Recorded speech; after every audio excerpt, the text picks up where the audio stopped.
So I'm Peter, and I'm not going to bother telling you anything about myself, otherwise I guess you already know everything you need to know in order to be here. All the other workshops look terrible, whichever one it is, I don't know. So by default, process of elimination, or because you actively chose me, welcome, thank you for coming on this morning. I'm in the wrong room. Sorry? You're in the wrong room? Oh, well, that explains everything. Turns out so am I. I figured we were going to start somewhere. I should go and find where my room is. Do you know where the other rooms are? Next door.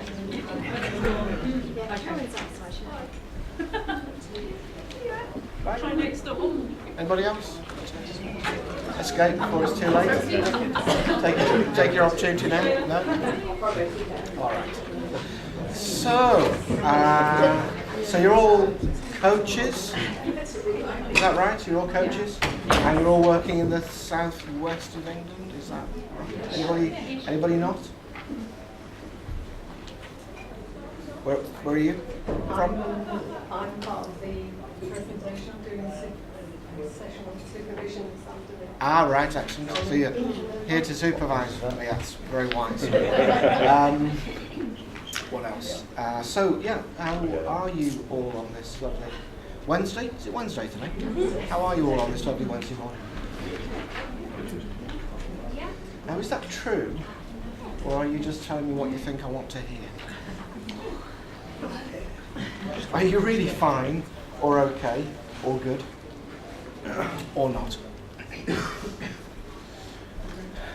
So, as coaches, you've got experience working with clients, and you've got experience of clients doing things that you expected them to do, that you practiced in your coaching training, and you've got experience of clients doing things you didn't expect them to do. And one of the things I'm sure you've come across if you've got experience as a client, as a coach, is clients saying they want something and then seeming to do everything they can to stop you from helping them get it. And they take you around in circles, they commit to some actions, and then they go away and they come back whatever period of time later and they haven't done it. And there's a whole load of reasons why they haven't done it. And as a coach, you're thinking, well, hang on, you're not doing it for me, you're doing it for your own benefit, so what's stopping you?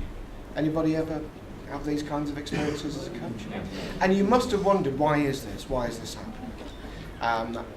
And it can seem especially confusing when the client's behaviour seems to be going off in different directions. They seem to be doing different things from one session to another. But what's in common is that you feel frustrated as a coach that you're not able to help them move forward, make progress. Is that fair? Is that a fair assessment of the reason that you all looked at this masterclass and thought, yeah, that's the one I want to go to? Plus the others looked rubbish as well. So by default, here we all are. So, what we're going to explore in this session this morning is, why do people do that, and what do we do about it as coaches? Would that be useful? And we're going to work on some very, very simple concepts, very simple premises, but as with everything that's simple, putting it into practice may be complicated. But we're going to practice that. So what I thought I would do is give you a demonstration of what I'm talking about, and talk a bit about the background behind what I'm doing, and give you all the opportunity to have a go and practice. How does that sound? Eagle-eyed observers will have noticed I've got a video camera. So it's only on the front of the room, it's not on any of you. But what it means is that if you choose to take part in a demonstration with me, then you'll be on video. So as long as you're okay with that, then we're all good to go. Right then. So why do you think, when you've had this experience in coaching sessions where the client seems to be going around in circles or seems to be actively preventing you from helping them, what theories have you formed as to why that is? Because that's natural. You'll have thought, why is this happening? Am I doing something wrong as a coach? Is the client not telling me the whole story? So what theories have you formed so far about why this is happening? They're worried you'll judge them. They're worried that you'll judge them. Excellent. Yeah. Good. What else? The wrong goal. The wrong goal. Yes. And then why would a client tell you the wrong goal? bit like what you said earlier, is that what you thought I wanted? Yeah, that's a good point. Possibly your techniques are a bit off target, and maybe you're leading them rather than allowing them to make their own decisions. Yeah, excellent observation. Yeah, yeah. That you might actually be leading the client, and they're happy to go along with it, but then you lead them down a path that they get to the point where they don't want to go any further. Yeah, that's a good point. Any other thoughts? They get some benefit from the behaviour they're complaining about. Yeah, they get benefit from the behaviour they're complaining about. Yes, of course. And has anybody studied NLP? So you'll know about the presuppositions of NLP. So these are a set of beliefs, if you like, that if you hold these beliefs as true, you're more likely to be able to help a client. And one of them is every behaviour has a positive intention and a context in which it has value. So the behaviour isn't good or bad, but it may be getting results that are out of context, and that's what the client doesn't like. But actually, whatever they do, they get something from it. We might call it a benefit, we might not, but they get something from it. Otherwise, they wouldn't do it, because we are very energy efficient as animals. We don't do anything unless we absolutely have to. So, any other theories? That to change their behaviours just takes them too far out of their comfort zone, so they stick in their habits. So changing their behaviours just takes them too far out of their comfort zone, so they stick in their habits. And comfort zone's an interesting way to put it, because a lot of people's comfort zones don't look very comfortable, do they? But to them it's familiar. And one thing I've learned over the years as a coach is that people would rather be right than be happy.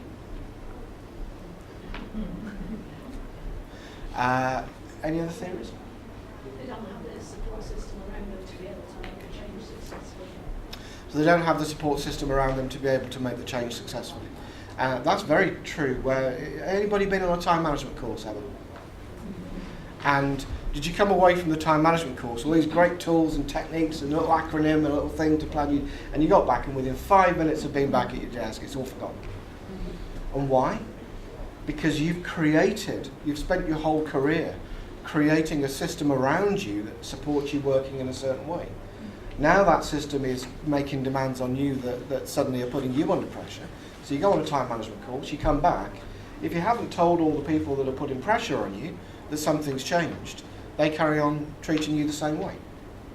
And so if you don't say to people, actually, from now on I'm going to be handling your requests in this way, their first reaction, of course, will be, yeah. Anyway, if you can just get this done by 5 o'clock. And you've got to push back on that. And it's not that the system is forcing you to stay the way that you are, because you've created that system. And actually, therefore, it's about looking outside of the client and seeing the world that they have created that maintains their routines, that maintains their habits, their life in a certain way. And if they want to change that, then yeah, that's a much bigger picture than just doing our nice coaching techniques with the client. So lots of different possibilities. Excellent.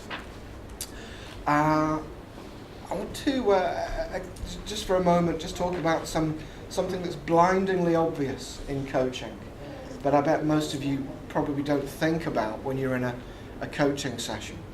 So what are some of the things that define coaching as distinct from counselling, talking to a friend, having a management conversation, that sort of thing? What kind of things define coaching in itself? Client leading the solution. So the client leads the solution, yeah. Outcome focused. Outcome focused, excellent. So we're trying to get somewhere, move forward in some way. And therefore, the client, one of the first things that we will ask the client, in the various different ways that we'll phrase the question, is what do you want? And the client will talk about what they want. And one of the most obvious and simple things that's so easy to overlook is when the client is talking about what they want, what they're telling us is what? They think they want. What they think they want, What they think we want to hear. what they don't want, what they think we want to hear, What they've been told they want. what they've been told they want. In order for you to want something, what must be true? You don't have it already. you don't have it. Or at least you think you don't have it. And if you don't have it, what stops you from just having it now? So you just pick up your cup of tea. I did. So And you thought, oh, I'll have some tea. just draw attention to me coming late, won't you? And did I say anything about coming late? I just mentioned the tea. I think someone's got a guilty conscience. So you just picked up your tea. You thought, oh, I'll have some tea. And you picked it up. Yeah. There was nothing stopping you. So if a client's talking to you about something they want, that presupposes they don't have it. What stops them from having it? There must be something stopping them. Otherwise, they would have it. You have currently in your life everything that you want. And there's a whole load of other stuff that you would have if it was on offer, or if you wanted to prioritise the money for it, or the time for it, or whatever it might be. But right now in your life, you have everything that you've prioritised up until now. Everything you want. And there's a whole bunch of stuff that you don't yet have, and there's something stopping you from getting it. So, for example, you might be thinking about buying a boat, or a holiday home, or something along. Anybody got sort of dreams about something like that? Retirement home, place by the sea, boats, that kind of, yeah. And what stops you from having those things now? Money? Time? So we create these barriers that stop us from having things that we don't have. We say that we want it, but we don't have it. And as coaches, therefore, what we're doing is working with what people want, which by definition is what they believe they don't have, which by definition then means that they have created a barrier that prevents them from having what they want. Because how many times have you worked with clients who've said that the barrier is time or money or something else that they can't help, and actually that turns out to be a red herring? It was never about that at all. Excellent. So that's the first most obvious thing I want to get across, that something is stopping them from having what they want, and therefore our focus on as coaches isn't on helping them figure out what they want, clarify the goal, make it a smart objective, make it big and bright and compelling and wonderful, because all that's irrelevant. They already know what they want. They don't need to keep on talking about it. What we need to focus on as coaches is what's stopping them. And it sounds straightforward.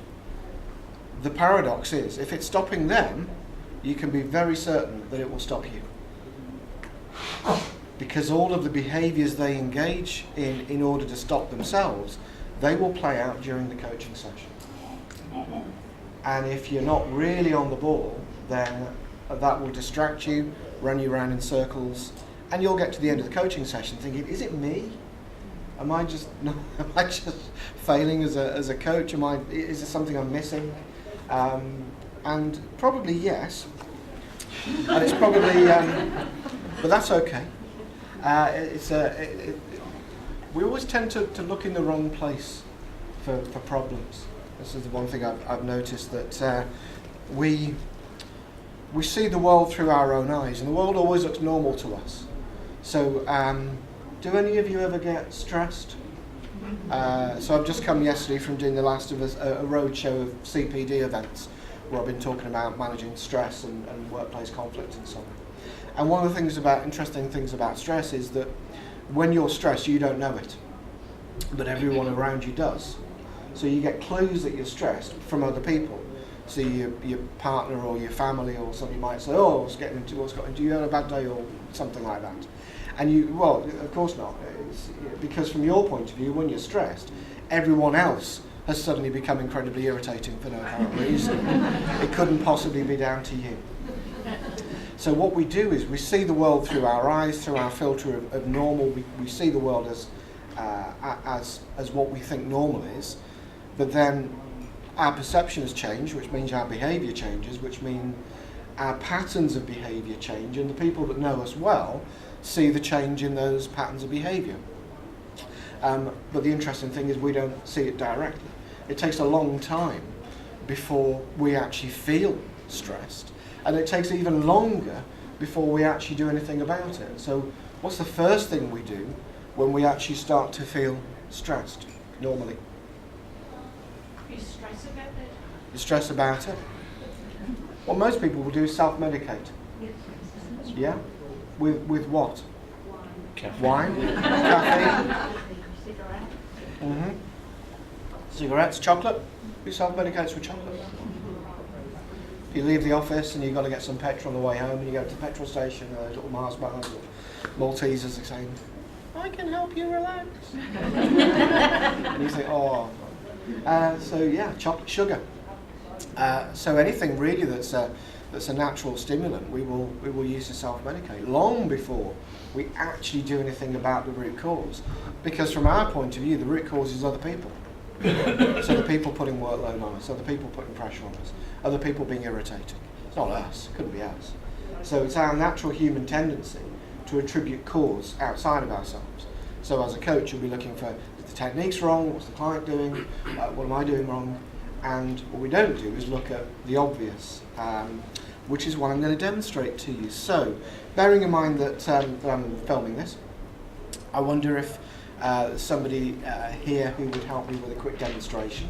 Somebody who, there's something that you've been thinking of doing, maybe career-wise or personal, in your personal life, and you've thought about it a number of times and you haven't gotten around to it yet. Or you haven't really taken big action on it yet. Anybody that's got something like that would be happy to just do a quick demo with me? Yeah, thank you. And you are? Julia. Julia. Nice to meet you, Julia. See? So I'll start with the most obvious question, which is, what do you want? A successful coaching business. A successful coaching business. Hands up if any of you would like a successful coaching business. So the first thing that we do as a coach is we identify with the client. We think, oh, I know what you're going through. I've got that experience. So what you're talking about is something that I want.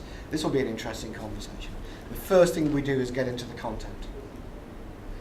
And what you will have done in your coaching training is focus on the content. What did the client say? What do we say next? What do we answer? What do we respond with? What direction do we take them with? And actually what we're interested in is the process, because what people will do is they'll learn habitual processes, habits, ways of responding in the world, and they will fall back on those routines and habits, whatever situation they're in. So whatever they do, they will act in the same way. So you've no doubt heard the phrases, the way a person does one thing is the way they do everything, and all that sort of stuff. And it's really true. And so if we stop paying attention to the content and we start paying attention to the process, then Julia's actually already acted out her behaviour towards her outcome of having a successful coaching business. She's already played that out even before she got in the chair. She started playing it out the first time I was talking about things that we want, that we don't have. She started playing it out when I talked about the parameters for the demonstration. Is that fair? Yeah. Started going through your mind, and she started rehearsing what she was going to tell me when she came up here. So she already has a story in mind. And if, as the coach, we ask what that story is, we will be seduced by it. But let's ask anyway and see what happens. So tell me more about having a successful coaching business. Well, I've taken several steps towards this. However, I don't seem to quite pull it off, and find it quite hard to put myself out there, self-publicise, which I think is probably my worst fault, because I'm not going to get any clients unless I do that. I understand completely. I understand what she said. I understand that it's important to her, that there's some emotional attachment to it, that this is something that it would mean a lot to you to achieve this. It isn't just about having the business. No, this would mean something personally Yes. to you as well. Yes. Yeah, okay. So she's told us some interesting things in process that if we only listen to the content, we miss. So what has she told us so far?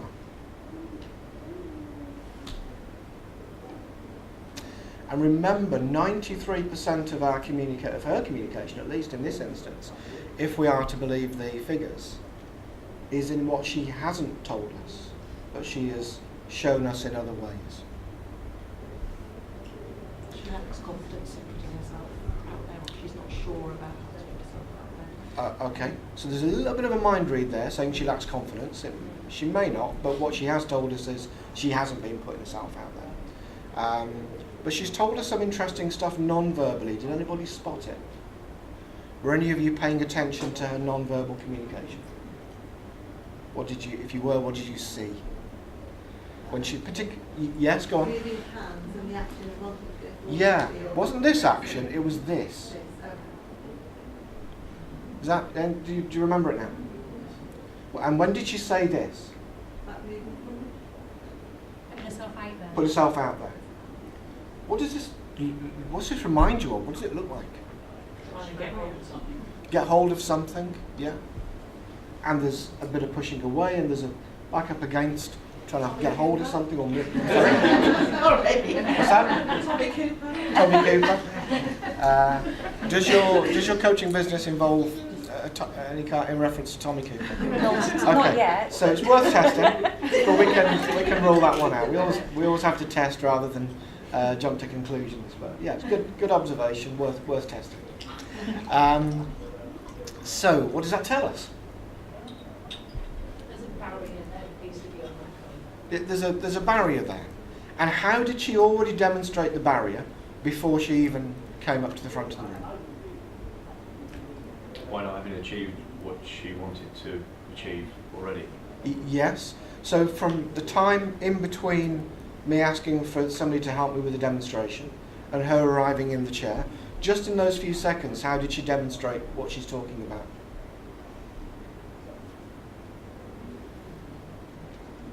Were any of you watching her? See, Because she kept wrapping her jumper around herself. she did, very good, but she did something before she even got out of the chair. So for those of you that were around her, did you notice? Put her hand up.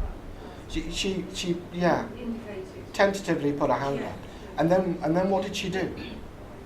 She's hesitated before she... Yeah, she sat there. Yeah. And, okay, great. Come on then. And then she came up. So I really had to extend an invitation to get her come. So she actually played out the behaviour in getting out the chair. And the client will play out their behaviour because when they come into a coaching session with you and they come and sit down in the chair, that's not the first time they've thought about what they're going to tell you. They've been rehearsing that all the way in. And as soon as they start rehearsing it, what are they focusing on? Yeah, they're focusing on the issue, the barrier, the story they're going to tell you about it. And as soon as they do that, they access the mental programs, if you like, that are causing the problem. And therefore, their behaviour will reflect the barrier, the behaviour towards it, what they do to stop themselves from getting what they want. Now, all the time I'm talking about this, Julia's getting more and more uncomfortable. Can anyone notice that or feel that? I can feel it. Yeah. And this is one of the most important things that you'll take away from this masterclass this morning, is what will happen is as soon as you engage the client in a conversation about the outcomes and by implication the barriers, what stops them, they will start encountering the thing that they do to stop themselves, and that will feel uncomfortable. It's the uncomfortable feeling that stops them.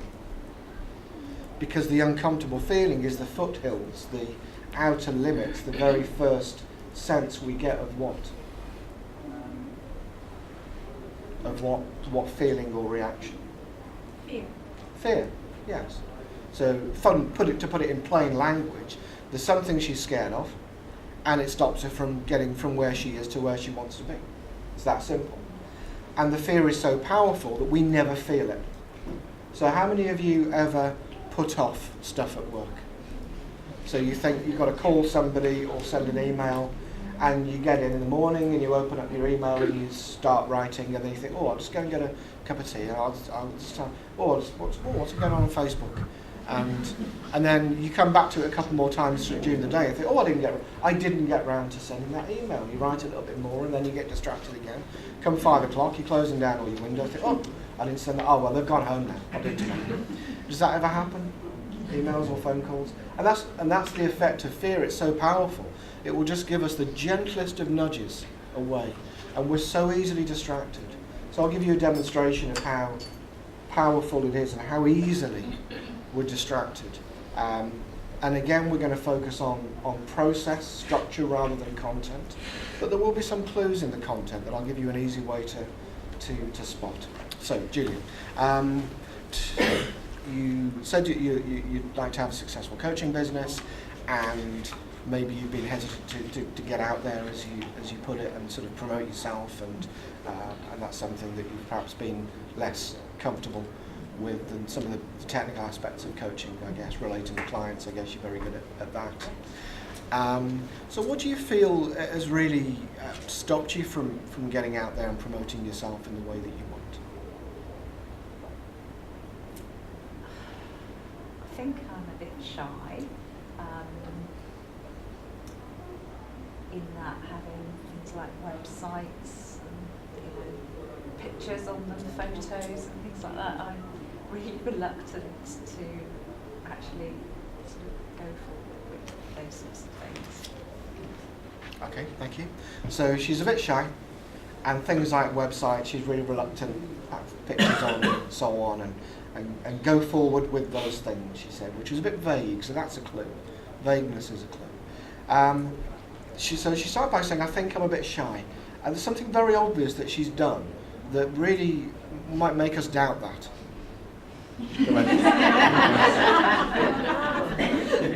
What might make us question the credibility of her claim that she's a bit shy? And she knows it's on video. So she can't say she didn't know that. So either that's not true, or her compulsion to get over this is so strong that it's worth the risk. But one way or another, the client's got to raise the energy level to get over that barrier. Either by taking a run up at it, and you'll see people put way more energy into something than they need to. Or they'll come at something with such force. They'll start a conversation by shouting, and you're thinking, oh, sorry, did I miss half the conversation? And actually you did. It was the bit they rehearsed inside their heads first. So we've either got to lower the barrier so they don't need so much energy to move forward, or they've got to raise their energy level to go over it. So it's possible one of two things. Does Julia currently look like she's in a high energy state? So I'm guessing she didn't have to raise up a lot of energy to get up here. A little bit she did, and we saw that in the hesitation. So she had to raise a bit of energy to get up here. But fundamentally, it's more likely that I'm a bit shy is not true. And the clue is, I think. She didn't say, I'm a bit shy. She said, I think I'm a bit shy. And I think tells us what? It's rehearsed. It's rehearsed. It's an excuse. Possibly an excuse she's learned from other people. Possibly a justification that other people have given her as a way out of avoiding these risky situations. So let's explore the risk a little bit more. Julia, when you're putting yourself out there and developing websites and things like that, and putting your photo and so on, what do you feel is the risk you're taking by doing that? I think, doubting it again now, thinking that maybe people I know would look at the website and go, who do you think she is putting herself on a website? Yeah, YouTube's fine. But who does she think she is putting herself on a website? Now what is she doing? She's gone a step further than saying I think. She's actually doing what? She's quoting other people. So she's gone from I think, which we could guess is what she's heard other people say to her, and she's internalised that, to now she's actually quoting other people. So that kind of verifies that. But what's happening at the moment is actually a distraction. It seems like we're getting somewhere. Like, it's what other people think. That's now we're getting somewhere. We're getting to the real cause of it. But that isn't what's stopping her. And therefore, what this is a distraction. It's something that, as coaches, we will easily latch onto and work. So who are these other people, and what makes you think they're going to judge you like this, and who cares anyway, and all this sort of stuff. So we might go around and we feel as a coach, now I've got something to work with now. But we haven't, because what she's given us is a distraction. So who likes to listen to the Radio 4 panel game show Just a Minute? And what are the rules of Just a Minute? Speak for a minute on a given subject without hesitation, repetition, or deviation. And I find this is a really useful, handy way to spot when the client is being pushed away by that barrier of fear. They will give you hesitation, deviation, or repetition. And so far, she's done all three. And what does that tell us?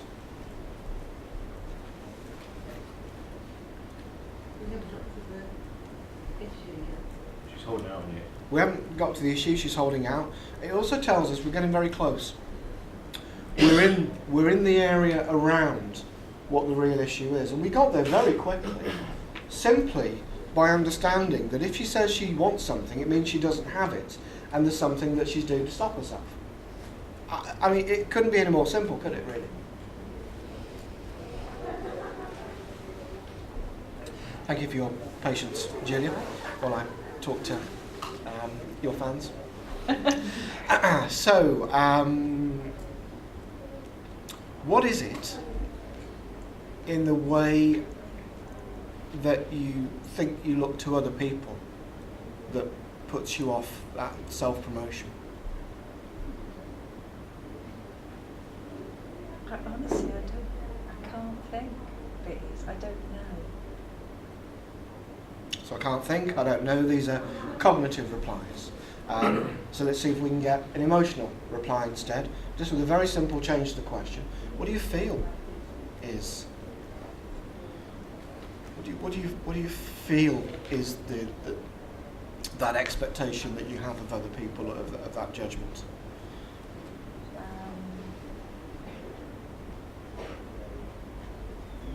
I don't know really, because it's a bit sort of two-way. I know I'm a good coach, and I know I'm also good at the job which I do, which is sort of slightly linked to the therapeutic type of side of things. So what was the question? What do I think people think? Hear what she's done? She's translated the question to something that's less uncomfortable. What do you feel is that expectation you have of judgment? Scared of it. Yeah, it's like I felt as soon as she thought about it, I felt a little pang here. Now, what will happen as coaches is, so how many of you as coaches have been taught to get rapport with the client? I would say don't waste your time, because we're a social species, we are automatically in rapport. What I suggest, if you want to really advance your practice as coaches, is focus on getting out of rapport, not getting into it. Because as soon as you get into rapport with the client, this is now a two-way cycle of influence, and you are picking up on their feelings through your natural human empathy that you all have. So that means when she feels that scared feeling, I will feel it. If I think that's my feeling, I will think of a question I want to ask, and it might be a very insightful, precise, fantastic question. And I will think, that wouldn't be the best. No, I'll ask a more general question, I think so. And I will rationalise in my own mind why I'm not going to ask the question that I want to ask. Because I think this feeling is mine. It isn't. It's a reflection of hers. So that's good. Got to have empathy for that. Got to be tactful and careful with that. But at the same time, recognise this isn't mine, and therefore its purpose isn't to stop me. Although from Julia's point of view, it is. If she can stop me asking the question that she doesn't want me to ask, then she gets off the hook for another week or another month or whatever the schedule is. And she's nodding, so I'm guessing there's some truth in that. So thinking about that feeling, again, we may as well cut straight to the chase. Why not? So thinking about that feeling, that scared feeling, what's the question that you're really hoping I'm not going to ask you?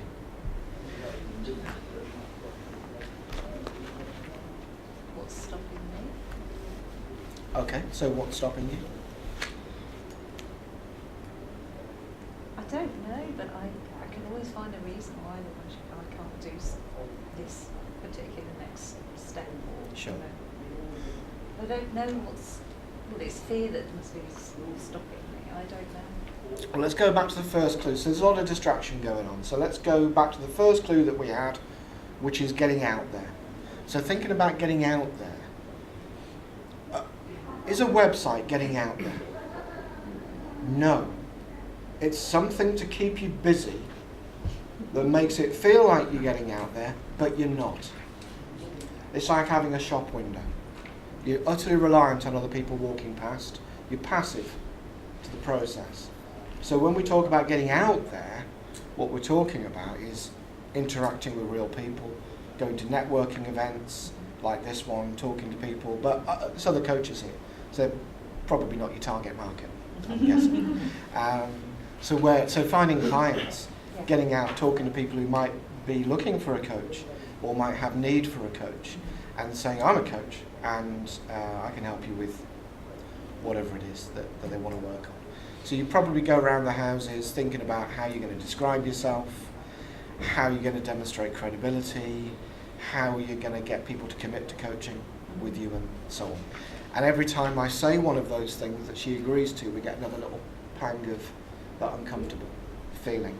So the thought of saying those things and having somebody else. So in the worst case scenario, you go to a networking event and you say to somebody, I'm a coach and I can help you with, some particular thing they've talked about. What is the thing you're most afraid that they would say to you in response to that?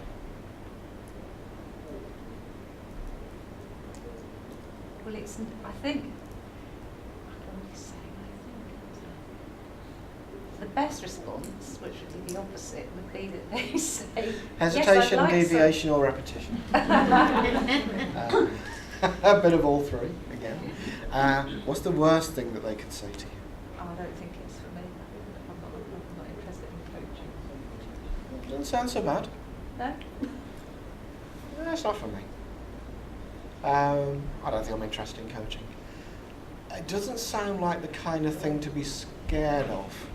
If I put myself in your position, I would be scared personally if it was something, if they said something that was very personal, such as.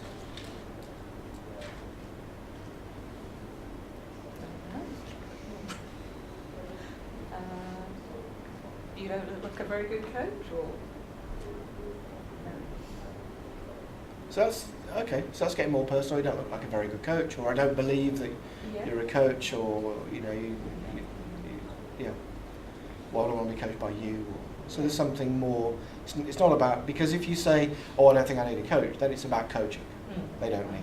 Like somebody saying, I don't eat wheat. I'm gluten intolerant. The bread doesn't take it personally. So it sounds like something a bit more personal. That when you put yourself out there as a coach, as you put it, it's like you're really putting yourself out there. You're really putting your heart and soul out there, and putting that up to be judged. Do you feel like becoming a coach or being a successful coach, coaching business, do you feel like that's a change of direction in life for you? Yeah. Has this ever happened before? Yeah. At other times in your life when you've made changes or you've gotten into different situations? Yeah.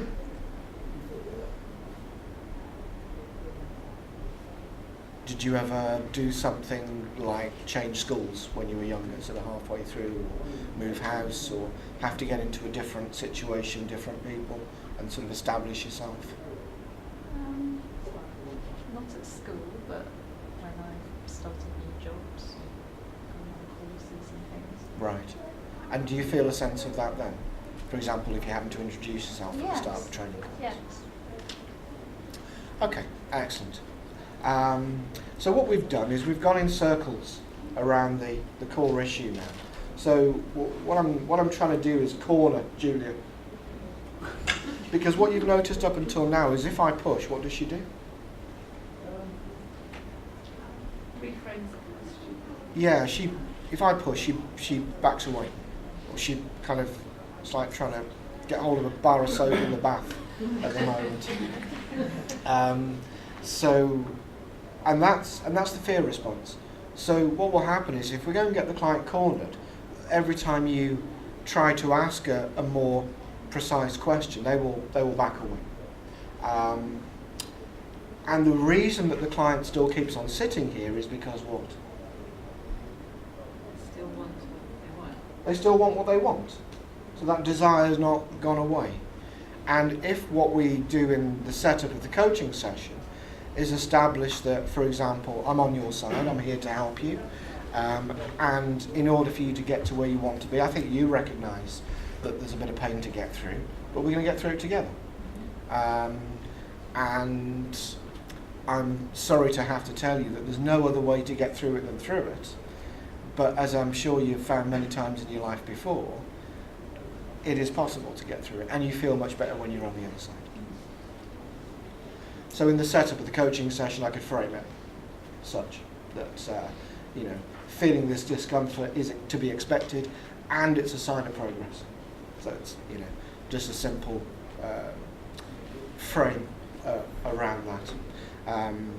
And that might help the client to go along with the question a bit more. So where should we go next? Any thoughts on where to go next? You can re-examine some of the feelings associated with those new environments that she's been found so we can explore a bit more about those other Yeah. other examples that she gave. Yeah, we could do that. And then see how they affect her behaviour towards new situations now. Yeah. My guess is what we'll do is we'll get a rerun of the same thing, because the process is the same every time. So we'll get lots of examples of the same behaviour. They will tend to lead us back to the same place, but we could certainly do that. And that can serve as a convincer for the client as well. They can see that this is a situation they've been in before, and in the past you always got through it somehow. Yeah. So we could do that. Any other thoughts on where we could go next? Go more into the feeling. Go more into the feeling? Like, what kind of size is it, what shape is it? Just Yes. describe it more, because I don't feel like she's really opened that up yet. She's not really lingered in it yet, has she? So we could explore the feeling more, and we could use metaphors of the size and the shape of the feeling. That's interesting, because everything's focusing on you're focusing on fear, whereas I would be more inclined to try and move out of that into a situation when she has been successful at achieving something she wanted. Yes. And try that as a different angle, because if you're just ending up going down the rehearsal of, I felt this feeling before and this is the outcome, break that. So to break it, you've got to think about something that was successful, maybe. Yep. I don't know, but I'm more interested in positive psychology than I am in negative psychology, so, Well, this isn't negative psychology. This but is... You're focusing on fear. I'm focusing on what's stopping her. And yes, there is a certain truth in the observation that in the past she has had the resources to get over that somehow. But at what cost? And would it be better for you if you didn't have to go through that at all every time in order to just get the thing that you want? Yes. So what we're looking at isn't just this instance. What we're looking at is changing the process by which she prevents herself from having what she wants. I'd be keen to explore your support network. You've clearly got a product that you want to sell or want to work with because you're passionate about it, but the people around you perhaps don't understand and they're not giving you the support that you need to take it forward. And I think that's the barrier. Yeah, certainly the network and the systems around are important as well. For example, if you spend all your time networking with other coaches, there's a certain comfort in that, but they tend not to pay you very much, and that's one of the things that defines a business. So in order to turn the hobby into a business, we've got to go out and find clients and get them to exchange pound notes for our time and expertise. That's no different to if you're a plumber or a driving instructor or whatever. So the issue always isn't about, from a practical point of view for you as coaches, the issue in building your business is not about demonstrating what a good coach you are, because you never ask me to demonstrate if they're a good plumber before you get there. You just look in the yellow pages, you're a plumber, that's good enough for me. The thing you have to focus on is identifying issues or goals that people have where you can add value. And if you can do that, then you don't have to demonstrate how good a coach you are, because you are demonstrating how good a coach you are by demonstrating, by finding out there's something that they want and they currently don't have it. So, if we concentrate on what's stopping Julia, I don't have to do anything else to help her to set the goal or to define the goal or to set steps or actions or anything, because she will do whatever she does as easily as, sorry, what's your name? Jude. As easily as Jude picked up her tea and had a drink. Wouldn't it be nice if it was that easy? Lovely. Yeah. So that's what we're going to focus on. And therefore, it could be that easy. But it hasn't been that easy in the past. In the past, she has done it, found the resources. But at what cost? And how long did it take? And wouldn't it be nice if it was easier? And the way that we make it easier is by not being afraid to explore the thing that's stopping you. Otherwise, you know, if you imagine you're in your car and your car won't move, you can go all around checking everything and improving everything and tweaking everything and putting some special fuel conditioner thing in the fuel tank and all this sort of stuff. But if you don't take the handbrake off, it's all for nothing really. So let's just do the simple thing. Let's just take the handbrake off and then see where we go. And then that will take us to a different place. And maybe at that place, Julie might discover actually she doesn't want to be a coach at all. Or she may do. But at the moment, she's not able to make that determination because she's not in that position.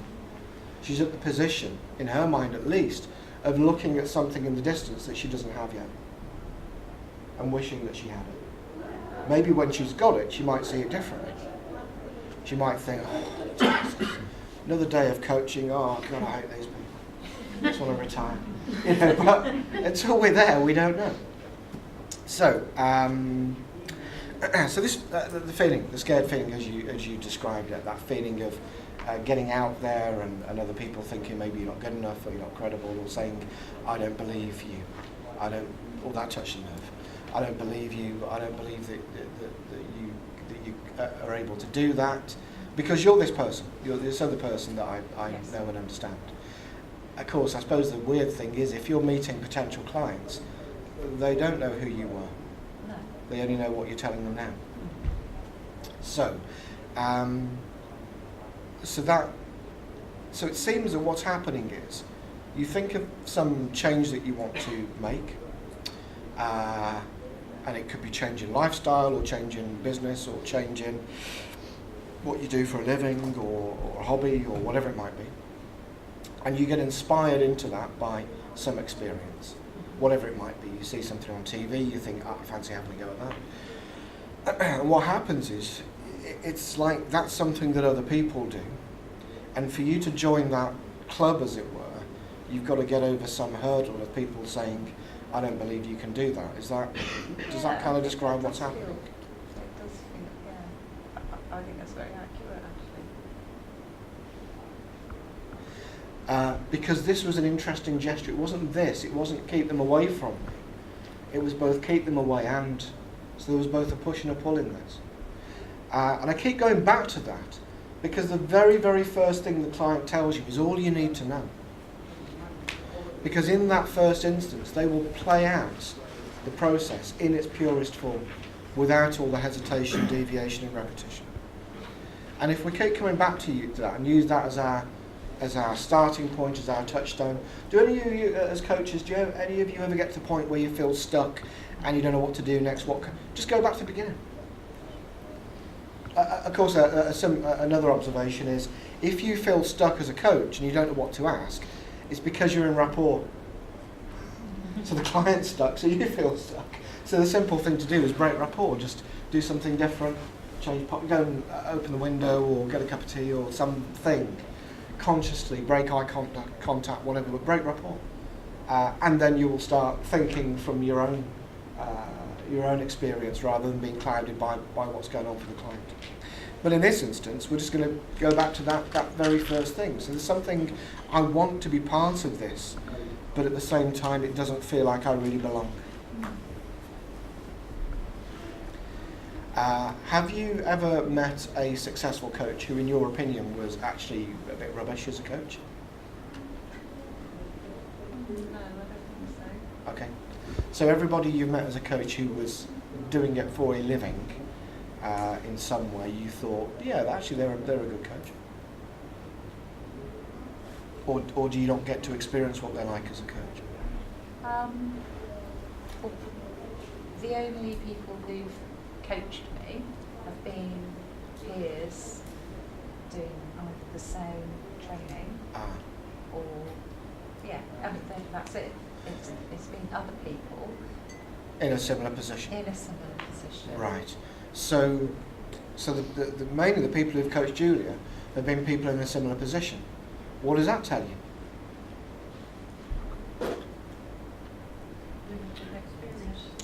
Limited experience of? Limited experience of other coaches being coached? Because she thinks she's not a very good coach, maybe. She thinks they're not as well. Not sure I heard anything about not being a good coach, but I didn't hear anything about commercially successful coaches. No. Okay. So if you spend all your time networking with people who aren't doing it for a living either, what do you find? You find a sense of belonging, sense of comfort, sense of, oh yes, me too, a sense of maybe camaraderie in that, but actually it isn't getting you what you want. And often in life, when we want to make these kinds of changes, we've got to move outside of a familiar social group. So you think about when you left home and went to university, you left your school friends behind. And then you got a job and left your university behind. And then you changed jobs, and all the people that you thought were your best friends at work, suddenly you don't hear from them anymore, and so on and so on. So progress in life is constant movement from one perceived social group sense of belonging to another. And the comfort of staying within what we know prevents us from moving to the unfamiliar. Have any of you experienced that in your life? Staying in a job or a relationship that you don't really feel is right for you, but at least it's familiar. So, oddly, I think the issue for you isn't so much about not belonging in the group of commercially successful coaches that you want to be in, but actually maybe too much focus on finding your place within a group of commercially unsuccessful coaches who are doing a great job of practicing their coaching skills. But for you, it's time to evolve and move on to the next step. So what is it that you feel that you are losing by leaving that behind? I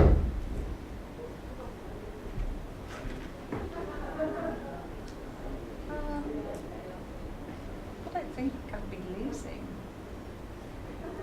very much because I'm not being coached at the moment. Okay.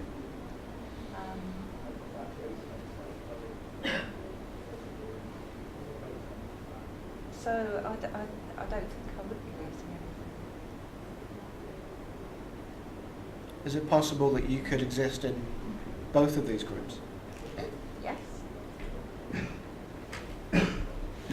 So what fundamentally is it that makes you believe you don't belong in this group? Probably because I've got imposter syndrome. Yeah, that's on That's the next lunch, I session. think. Yeah. So, I can definitely identify with that. well, if what defines this group of coaches that you want to join is they're making a living from it, and you're not, Yeah. then by definition you don't belong. Yeah. That's kind of obvious. So, how do you get into a club that you don't currently belong to? Well, you have to join it first. And what's the criteria for joining this club of successful coaches?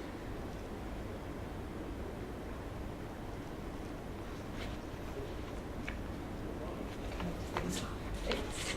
being part of South West Councils. But how do you get people to start to pay you money for that? Well, I've just joined the coaching directory, but I'm going to have to be very lucky if someone just happens to see my name. Right. So, I don't know. And at this point, if we're following a traditional coaching model, we might get Julie to come up with a lot of options for things you could do, ideas for places you could go, ways to network, ways to promote herself, come up with a lovely long list of things that she will do. She'll come back next week or next month and won't have done any of them. But in the coaching session, it feels like we've done something. So that's good. But I would say, unless we take the handbrake off, all of that's irrelevant. Once we take the handbrake off, all of that will happen naturally anyway. We don't have to worry about it. And our role as a coach then changes into helping her to plan and structure that. But right now we're not at that stage, so there's no point forcing her into coming up with options for things to do. We've still got to take the handbrake off. So, so to go in your direction, what would it be like, or what resources do you feel that you have from your own experience that would allow you to join that club, to actually start charging somebody for your coaching services? I think I've probably got to believe a bit more in myself, actually. Believe a bit more in myself. Sounds nice because self-help experts say it all the time. It's actually paradoxical. We can't perform actions on ourselves. So you can't pick yourself up, not physically. You can't hold yourself, you can't see yourself. You can see a reflection or a photo, but you can't see yourself. You can't love yourself, you can't value yourself, because value requires a valuer and a thing to be valued, and they are separate. A Ming vase doesn't value itself. So we require a subject and an object. So to believe in myself means that Julia is both the subject and the object at the same time, which she can't be, and we're round in circles again. And in any case, it isn't about Julia believing in herself, it's actually about Other people believing in me. right, other people believing in you. Yes, yes. But there is one other thing which I think could have some influence, is that having worked in a health organisation where I don't charge for my services and the NHS pays me to see people,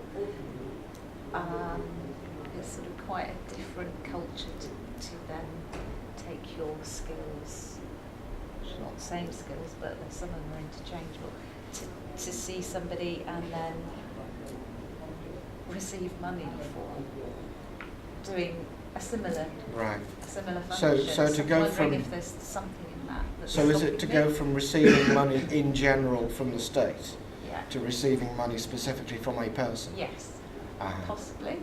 Because I think it does have an influence on me, actually.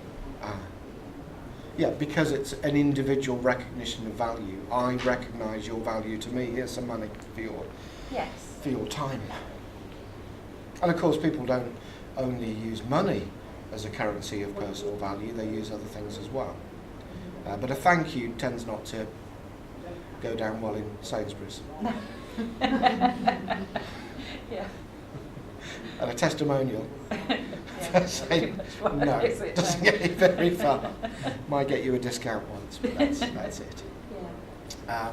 So we're back to the fundamental issue, which is you've got to demonstrate that you can be of value to this person enough that they will give you money for that. And now that we've talked around this a few times, what do you really feel is stopping you?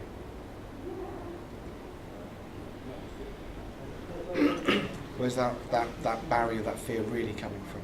I don't know, but I can feel it. Yeah. I can feel it here. If you just take a moment to dwell on that feeling, and just notice more about that feeling, what does it remind you of? Sort of being in a bit of a straitjacket. Being in a straitjacket. And the common thing I've noticed in everything that we've talked about is other people, permission from other people, judgment from other people. Somebody else had to put the straitjacket on you by definition. You can't put it on Yes. yourself. So it's all about dependency on other people's permission, judgment, and so on.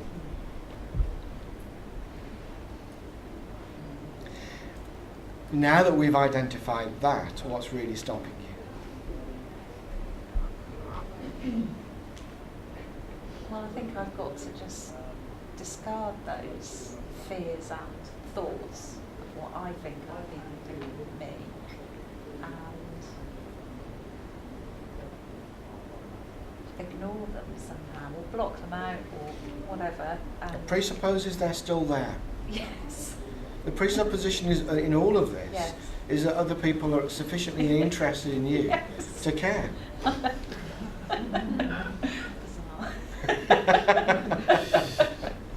Yes. So I need to change my personal outlook then. Need is an external reference, want is an internal. So need is still telling us there's other people driving. So this is still about serving other people. I'm wondering if becoming having a successful coaching business enables you to prove something to someone, that you could do it. Possibly to myself. And again, we can't carry ourselves, we can't see ourselves, we can't prove to ourselves.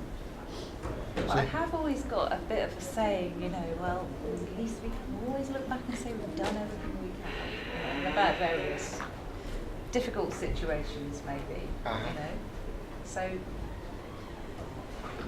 perhaps it's something like that.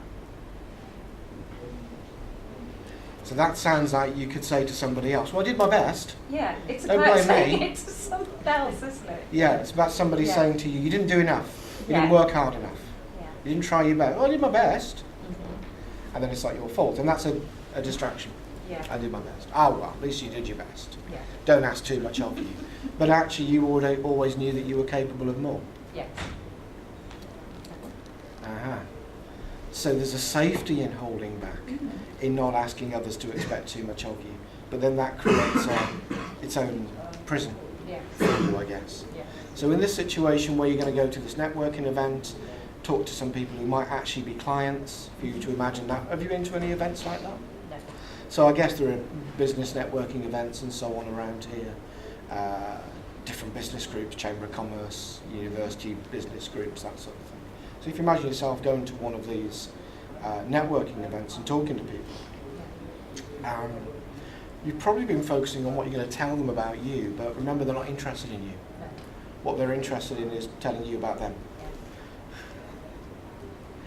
So I think if you were to let go of your belief that other people have any interest whatsoever in Yes. you,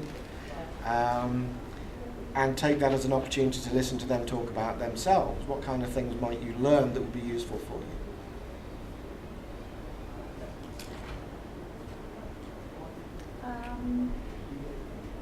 Well,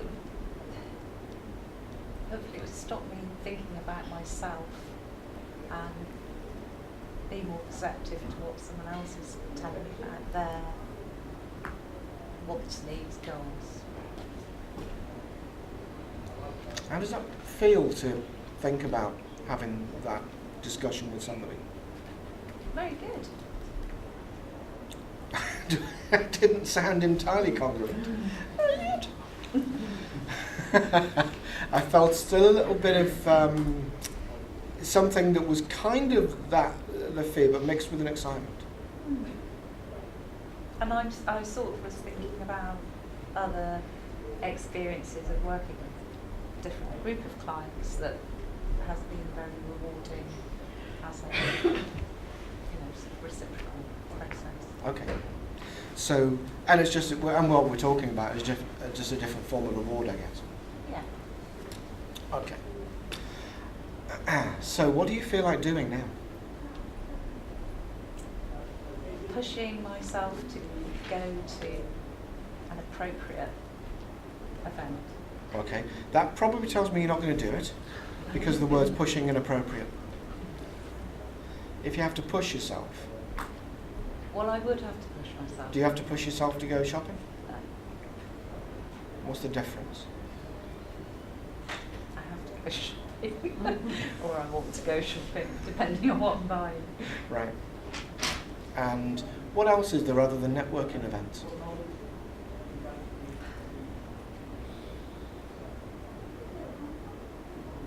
I don't know. Have you ever actually asked a commercially successful coach how they get clients? So having professional coaching myself. Ooh, that would be interesting. Because if you were paying for it, then what? I want to get my Yes. And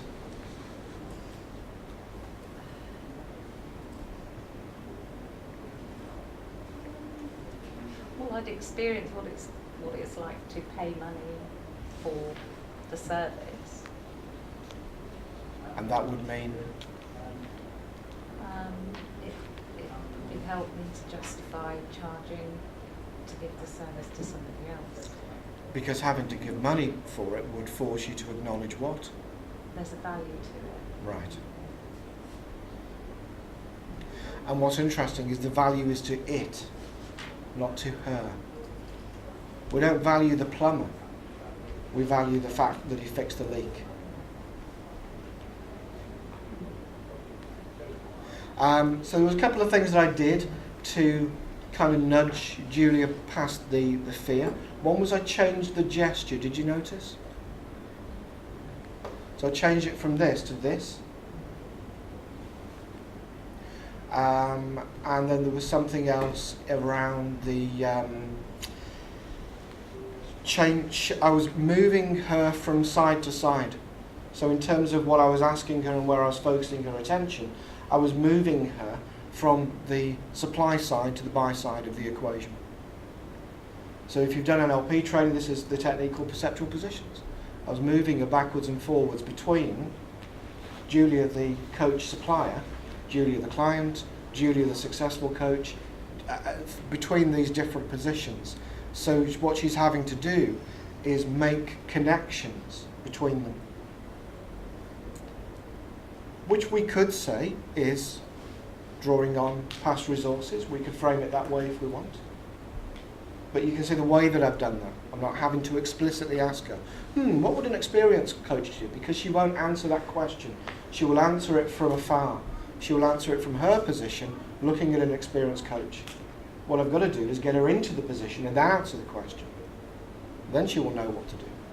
And what we've arrived at is a fundamental conclusion that changes the balance of the equation.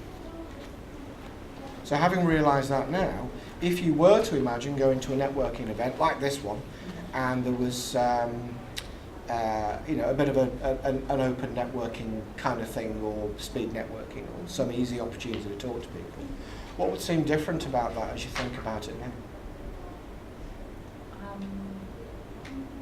I don't feel scared about the thought of it. What do you feel? Well, quite excited. Quite enthusiastic. Very enthusiastic, actually. Okay. Does the website seem so important now? No. I can see it was a barrier, actually. Because I've got the website, hasn't done anything yet. Yeah. If you feel like you're tinkering with the website, it feels like you're doing something, when actually it's a distraction. Yeah. Great. So the clients freely acknowledge that. That's really interesting. That means in order for them to reflect on past experience and freely acknowledge its true nature, it means that their current position must have moved. And that's all we're looking for, is the current position to move. When the client's ready to go, let them go. They come back, we'll see what happens. But until we're in the position where action becomes possible, it's pointless getting them to commit to options or courses of action or whatever. And who knows, you say over the next whatever. Let's say that we were to have a coaching session in a month's time. Who knows what would have happened? She would have done a whole load of things that we could never have talked about or envisaged, because every discussion leads to a new opportunity, leads to a new perception, leads to some new door opening, and she'll have come back and said, oh, I didn't do any of the things we agreed, but I did these different things instead. And if as a coach I pin my success on, she's got to do the stuff that she says she's going to do, what I'm actually doing is holding her back rather than just letting her go forwards. Happy with that? Yes, thank you. Thank you so much for volunteering. Thank you, Julia.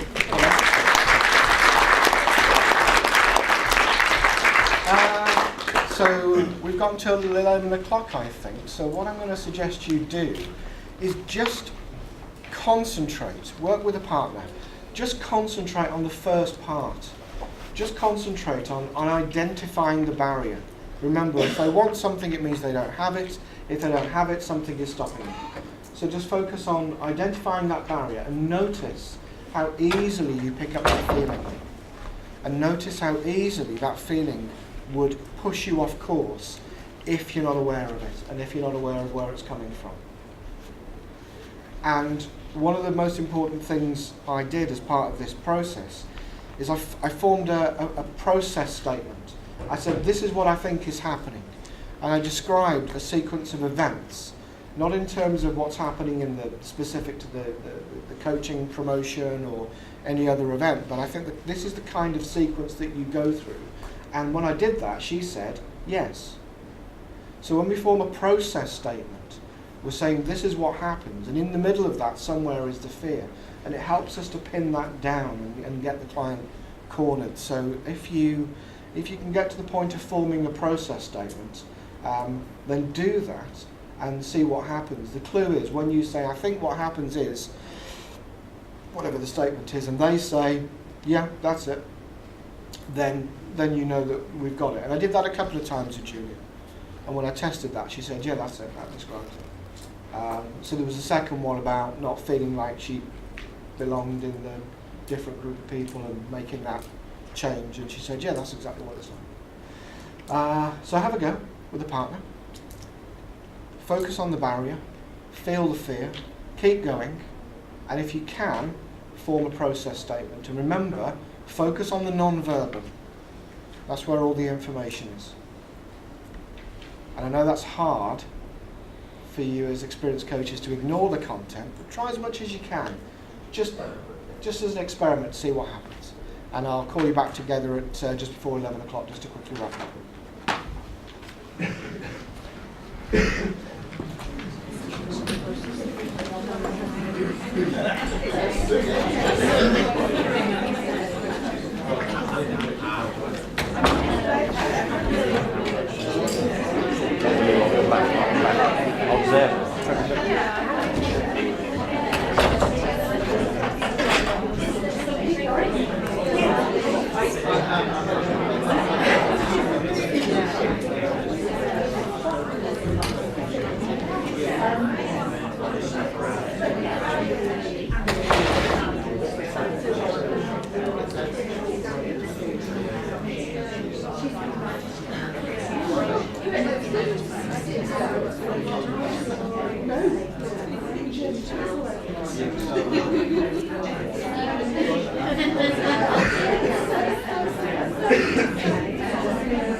Yes, well, I can tell you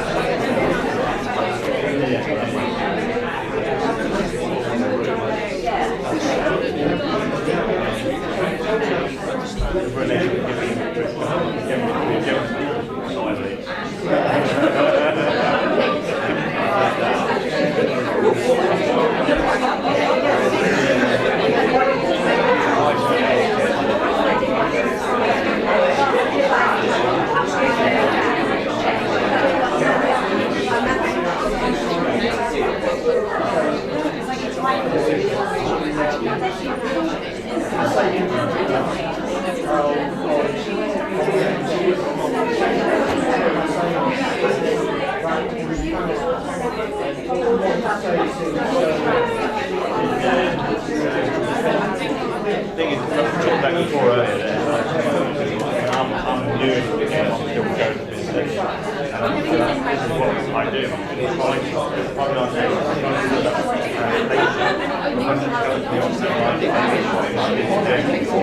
I know exactly. They don't feel they don't have those ideas. That's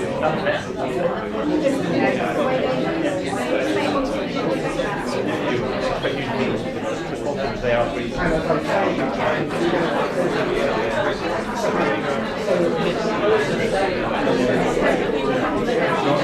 Go out. I've no idea.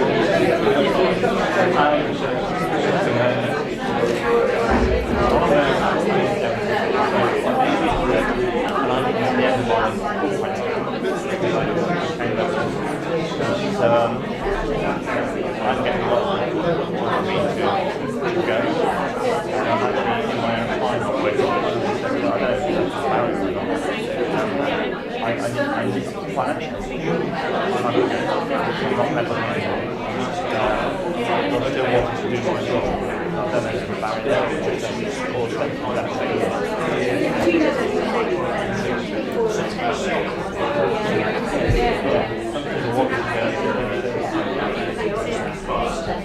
And I think it's a great way to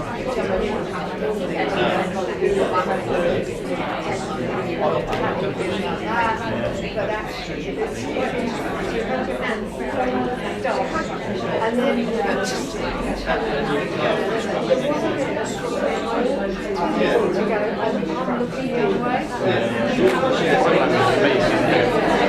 I'm watching you all. Yeah, I am. Yeah, you are.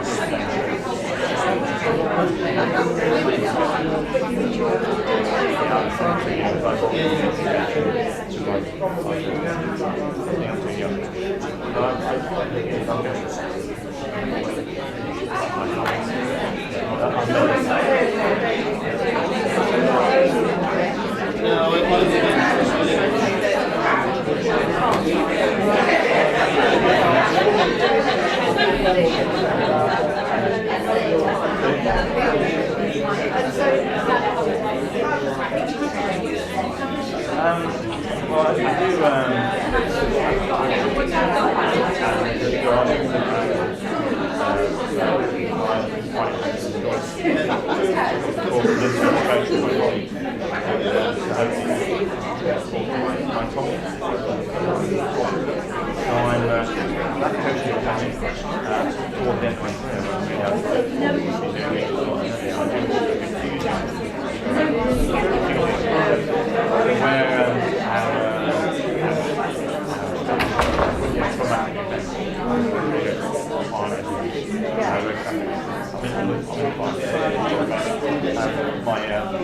my situation that I go, some people go it's a barrier meeting, I think.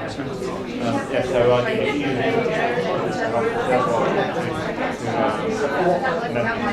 Experience from the event,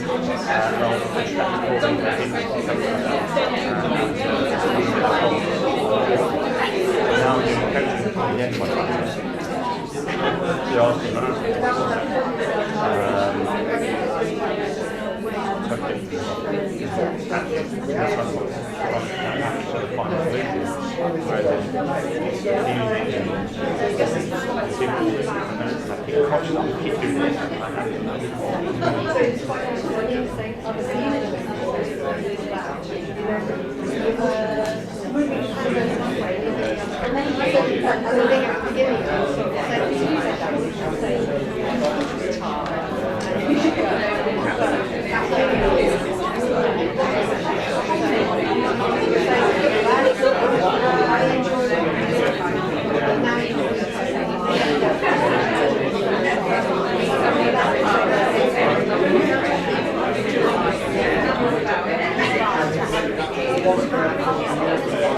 Yeah, I was weaning myself off.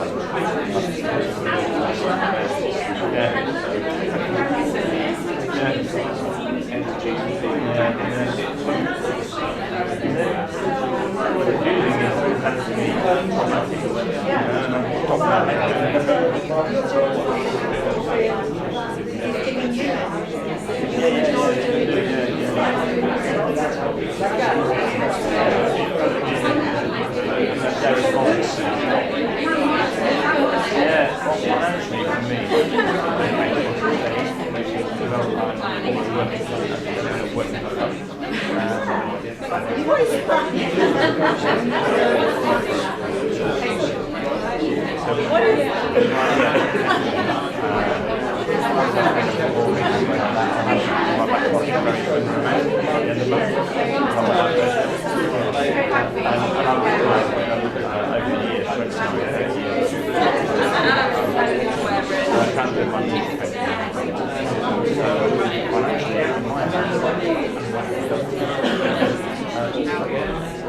but what makes me think is what I do, so I enjoy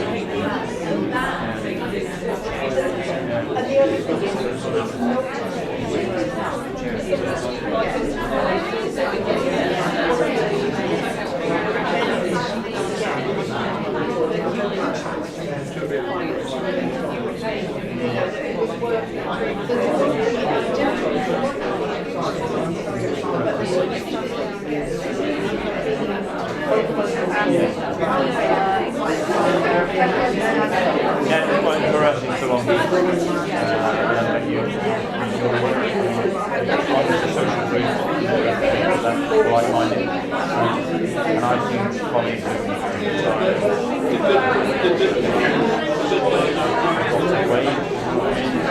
and they know it.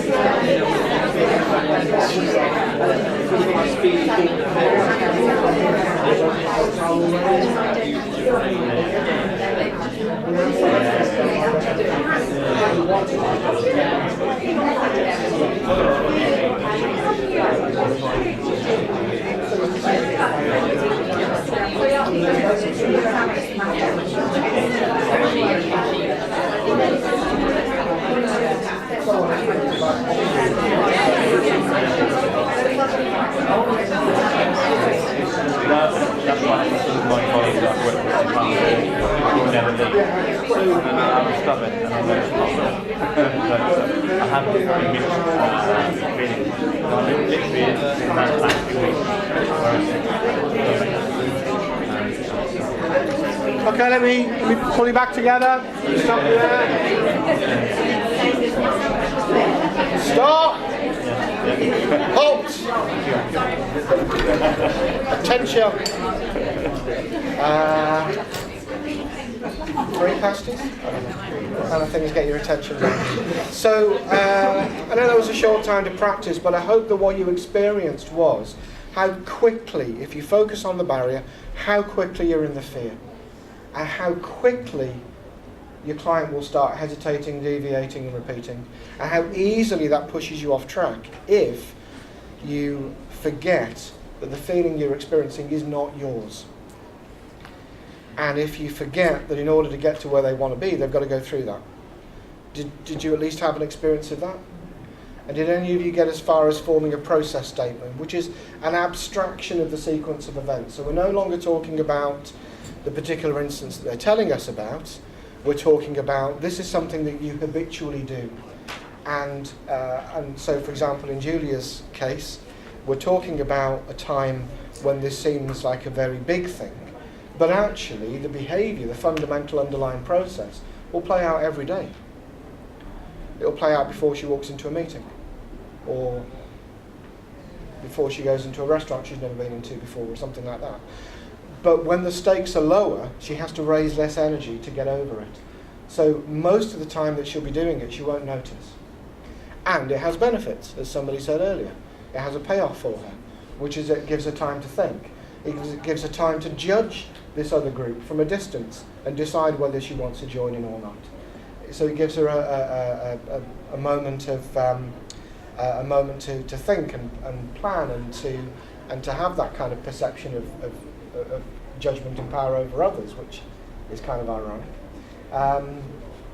so it has a useful purpose as well. Now, in wrapping up, I want to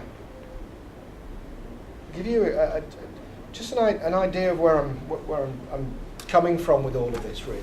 Which did any of you as children used to watch Scooby-Doo? Okay, and the plot of Scooby-Doo is always the same.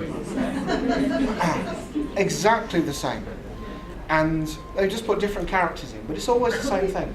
They're travelling, they come to a town, there's a monster or a ghost or something, a vampire or something, and the townsfolk are scared, and so they stay away from the old abandoned mine or the, whatever it is.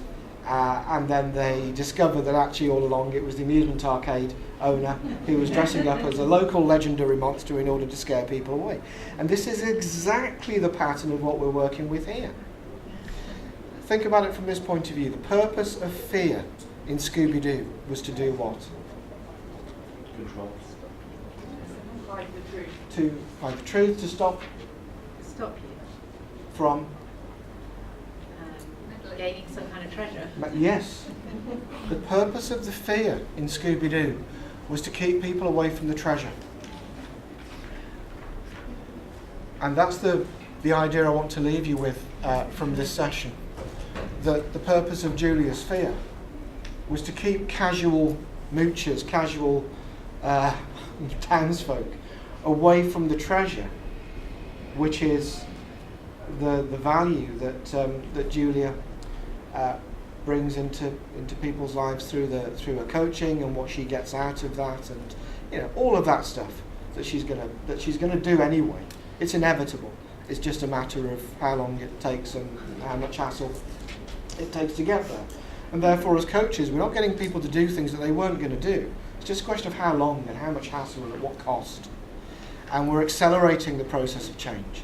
But wouldn't it be better for all of you if you were able to do the things that you want in life more easily with less effort and less time? Would that be useful? And then you might find out it isn't what you wanted anyway, and then you can change your mind faster, and it's good for everybody. But remember that. Remember the message from Scooby-Doo, that when we encounter the client's fear, it isn't a bad thing. What they're doing is keep us away from treasure. And if we can uncover what that is, we're doing a great service for them, and we're demonstrating our value and our resilience and our tenacity and the value that we have through our work as coaches. There is a section on this in a book that I've got. If you want to read more about it, you can get it as an e-book as well. I will probably, if the video turns out okay, put a link on my website with a description of what we've done today as well. So you don't have to buy the book. I'll take the section out of the book and I'll put it on the webpage.